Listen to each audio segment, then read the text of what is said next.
Hi guys, welcome to EduGrow. Today I'll be talking about advent of Europeans, that is French. This is the last topic in the advent of Europeans, and French were the last Europeans to enter into India. So let's talk about the French. French East India Company. See, French were last Europeans to enter into India. In 1664, the French East India Company was founded. It was a public enterprise and it was managed mainly by bureaucrats. It was always bankrupt, so it disappeared very quickly. They were the last one to come, and they left very soon because it was this company was always in bankruptcy. So they had to disappear very quickly. Their important settlements in India were in 1669, their settlement was Surat, Machilipatnam, Yanam. These three are present on the Andhra coast. Surat, Machilipatnam, Yanam. Karaikal is on Tamil Nadu coast. Mahe is on Kerala coast. Chandranagore is in Bengal. Chandranagore is in Bengal. Pondicherry is in Tamil Nadu, and the Pondicherry was their headquarters of the French. Pondicherry city was built in 1674 by an officer called Francois Martin. He was the first governor of French East India Company. See, remember the headquarters of French was Pondicherry, and this city was built by Pondicherry city was built by Francois Martin, and he was the first governor of French East India Company. The most efficient of all governors was Dupleix, it seems, and from the day one he started rivalry with the British. British were already present when the French came, so Dupleix, he was the most efficient governor of French. So three great wars were fought between French and the British, and they were called Carnatic Wars. Remember, the wars between French and British were called Carnatic Wars. Both French and British had their headquarters in Carnatic. Carnatic. So let's discuss in detail about the three Carnatic Wars. First Carnatic War, which started in 1746 and ended in 1748.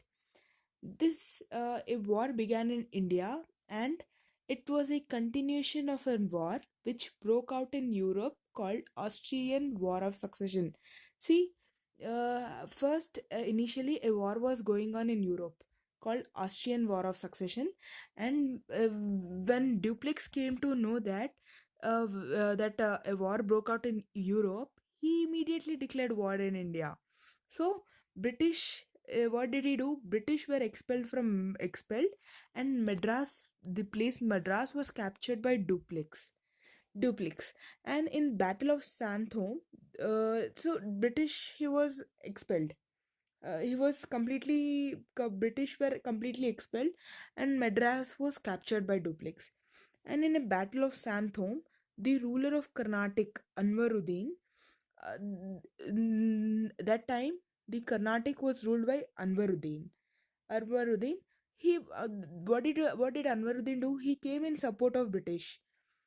So the British already is French already had a rivalry with British. So French completely defeated Anwaruddin. He was completely beaten up by French in Battle of Santhome. Again, what happened in Austrian War of Succession, British emerged victorious. British emerged victorious in Europe, and a treaty was concluded called Treaty of Aix-la-Chapelle, and a treaty was concluded. According to the provisions of the treaty, the what was there in the treaty, the Carnatic War should be stopped, and Madras has to be given back to British. There was like Dupleix, he captured Madras, but those all things went in vain, because finally had to give back the, yeah, give back the Madras to British. And like, first Carnatic War ended, and this was in support of British. Though he won in India, but finally British won in Europe, and they had to sign a treaty. And according to this treaty, he had to give back the Madras to British. First Carnatic War came to an end, and its beginning and end had its roots in Europe politics. Next, we'll discuss about Second Carnatic War, which started in 1749. I mean, after just few months, Second Carnatic War started. There were in South India. There were two important states: Carnatic state and Nizam state. Carnatic state was ruled by Anwaruddin, whereas the Nizam state was ruled by Nazar Jung.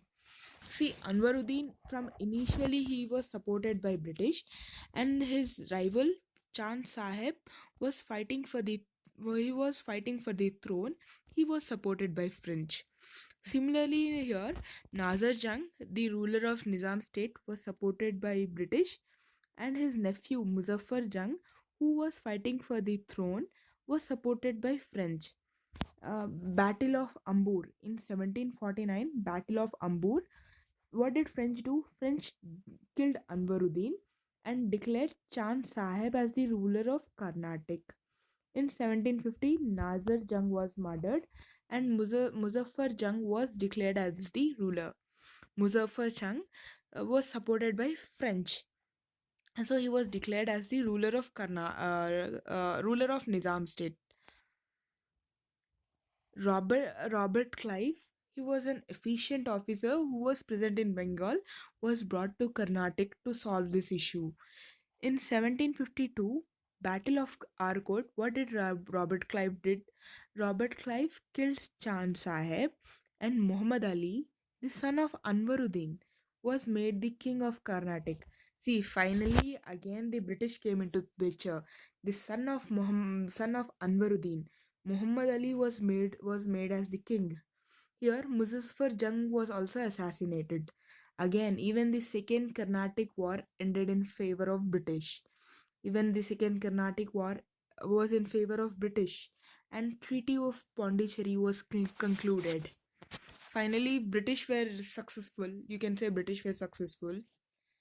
Next, Third Carnatic War in 1760, Battle of Vandivash. Dupleix was replaced by Count de Cali. He was the governor. Dupleix was the French governor, and he was replaced by Count de Cali. Even he is also the French governor. What happened? Count de Cali was defeated, and he was taken as prisoner by Irkut. All French settlements were captured by British. See, French. It's like the downfall of French. All the settlements of French were captured by British. Battle of Vandivash sealed the fate of British. They completely came to an end. Again, in 1763, Treaty of Paris was concluded. According to the provisions of the treaty, what did the treaty say? French should remain just as merchants under the protection of British. They should be like merchants and under the protection of British. French were there in India till 1954. They were like merchants. They were like just like merchants. After the independence, they continued till 1954. This is all about French, the who were the last Europeans to enter into India. With this video, we will be completing the first chapter of modern Indian history, that is the advent of European. In the coming videos, I'll be making about the second chapter of modern Indian history, that is British conquest of India. Soon I'll be making a series of videos on second chapter, British conquest of India. And thank you guys.